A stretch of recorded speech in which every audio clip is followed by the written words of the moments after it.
Hi everybody, it's Tyler here at VEX Rules, checking in with VEX 2 team QVEX, coming in from Ontario and Queen's University. This team so far has been absolutely dominant on the field, so really excited to talk more about these features, capabilities, and functions that these robots bring. Some really cool stuff on there. PTO swerve that we'll be diving more into, utilizing LiDAR with custom PCBs as well too. And a lot of other great custom work that you're going to see on both of these robots as well too.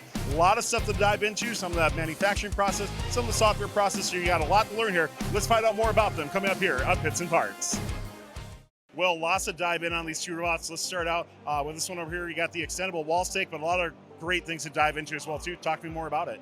Yeah, so I'm going to start first with our extendable wall stake mechanism. So we have polycarbonate tubing with linear bearings and linear rods attached to a 5-inch piston here that extends the actual mechanism. So as you can see, we prime our wall stake mechanism and then it extends out. So this piston extends and it goes up the linear rods. And so that allows us to score in the autonomous period on the wall stake, which obviously gives us a little bit of a competitive advantage. The next thing I want to talk about is our drivetrain. So we have a swerve drive that we're running here, so we can switch between different configurations. We can switch between tank drive and the X drive configurations as well. And we actually also PTO'd it too. So I'm going to demonstrate the PTO code here. So as you can see, we have a 4-bar linkage here with 3 gears, and we can engage and disengage the actual piston itself. So it comes in and out like this, and that engages with the 4 actual swerve gears. And after that engagement, that runs up to a spool here that routes all the way through this pulley system and up to our climbing system. And so I'll show the actual cascades coming out itself. Give me one sec here. So as you can see, once the PTOs are engaged, we can move the slide system up and down. And then that leads into our active and passive hook grabbing mechanisms. I also wanted to shout out Nikola Nikolov for making the PTO system. And now I'm going to hand it off to Maxim to talk more about the swerves.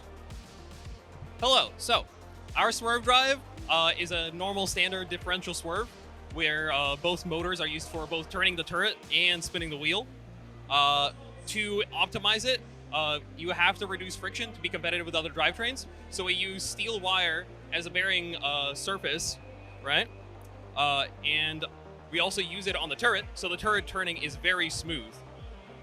We've also recently, the team got a CNC machine, and we've used it extensively on many parts on the robot, but it hasn't touched the swerves just yet. If we can look at so for example, on the climb, we have some aluminum pieces that hold on the hooks, which had a 3D contour to cut them out. We use them extensively to cut out the profiles of different poly pieces and the front intake, for example. Couple things I want to ask you as a follow-up on this too. I want to go back to the swerve drive that you have here. Okay. When you were looking at from an objective standpoint approaching this game, where did it even going with a swerve drive with the PTO? How did that all come together in the first place from a concept? So for the swerve drive, it is a very good defensive drivetrain. So you're very maneuverable. You can go around the opponent. You can get out of a pin very easily, and you maintain the full power of all of your 8 motors, right? So for example, with other holonomic drivetrains like an X-Drive or a Mechanim, in certain directions, you're not using all 8 of your motors. And so you can be easily out-torqued in those directions. But with a swerve drive, you have the advantage that you have full motor power no matter what direction you're going in. What kind of challenges did you face? So like trying to package the swerve drive and get it coded and get it all going, that sort of thing? For example, we had to use mod M3 hardware for the turret because there's physically not enough space to fit it in there. The improvement with the wire races also means that these are relatively fragile. So we had a ring explode the other day, right? Because there is so little material that you have to make sure that your print is good. Because if your adherence between each individual line isn't good enough, they can just pop, right? Last thing I want to ask you is, for other teams who might be interested in going this route, especially in VEX U, what maybe is a good word of advice to give them for trying this out? It's going to take a lot of iterations. Yeah. It's going to take a lot of tries. Get ready to burn it down. and you will have to make sure that your tolerances are good, or else it's going to have a lot of friction, and you're going to be better off with a tank drive. Let's pass over to Michael to talk about some of the differences on this other robot here as well too. Talk to me more about the point of what this robot's trying to accomplish versus the other one, and just a little bit more on the breakdown of this robot. Yeah, so this robot is really geared towards getting mobile goals as fast as possible, whereas the other robot is really geared towards protecting the corner, being maneuverable and autonomous, and letting us have really variable autonomous strategy. So for this robot, the first thing that I want to just quickly show off is it's a fairly standard mechanism, but we have this like steel thin plate here, which acts just like a measuring tape, and it allows us to extend this at the beginning of the match. And once it's out and our auton starts, we can fire our mobile goal pistons, which will retract it really quickly. And then the next kind of thing that I want to showcase is our kaboomer. So this was something we really spent a lot of time on, and the idea is just we want to overcome like static friction as the robot drives towards the goal. So basically what happens, we have this over-centering linkage in here, and the way that it works is it kind of starts down, and we attach this mechanism, which is just kind of off the robot, and we just slide it in here, and it allows us to use just like a simple VEX wrench to crank it. Since this torsion spring right here is really powerful, you can't really do it with your hand, which is good because it gives us more energy into the drivetrain when it fires. And then basically, once it over centers, it pushes up all of its force against itself, which locks it in. So it actually doesn't really come undone very, very easily. And you can see here, like we can put it on the field and we can move the drivetrain a little bit without anything happening. But the way that it actually fires during the match is when we start spinning our drivetrain, this KEPS nut in here interacts with this screw on the bottom of this poly link. And what that does is it comes around this way. What that does is it has a bunch of mechanical advantage over this link right here, which over-centers the mechanism the other way, and I'll fire it right now. And it basically adds a bunch of energy to the drivetrain and lets us accelerate. So if we just, oh wait, sorry. Oh, there we go. Yeah, so you can see there, it adds a bunch of energy, and it's able to help us improve our goal rush. 10 motors is already a lot, so it only adds maybe 40 to 80 milliseconds to, or like subtracts it off our goal rush.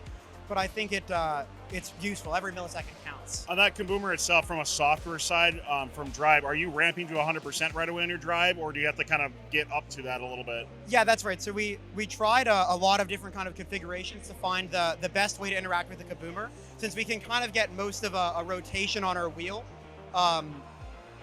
before the kaboomer actuates if we want to, based on how we set it up.